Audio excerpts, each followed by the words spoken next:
Prihodki v veljavnem proračunu za leto 2019 so bili načrtovani v skupni višini dobrih 40 milijonov 600 tisoč evrov. Kakšnih posebnosti pri realizaciji proračuna v prvem polletju letošnjega leta ni bilo. Namreč znano je, da se v prvi polovici leta po sprejetju proračuna projekti začenjajo izvajati, zato je nekaj nižja dinamika. Nekaj nižja dinamika je pa tudi na prihodkovni strani, tako da realizirali smo nekaj čez 40% prihodkov in pa približno 36% odhodkov ali v zneskih približno 16,6 milijonov prihodkov in pa 14 milijonov in pol odhodkov.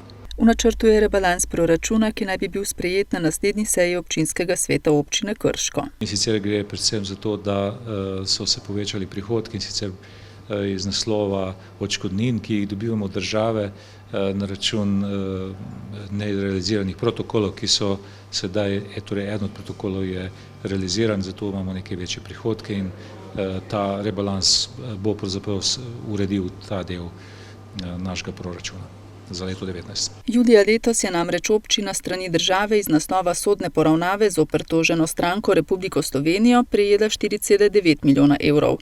Gre za tožbo iz naslova izpolnitve obveznosti države na podlagi protokola o medsebojnem sodelovanju pri umestitvi odlagališča nizko in srednje radioaktivnih odpadkov v prostor in zagotavljanju sredstev proračuna Republike Slovenije za sofinanciranje projektov ureditve komunalne infrastrukture na območju občine Krško, sklenjenega leta 2008 med Ministrstvom za okolje in prostor ter občino Krško.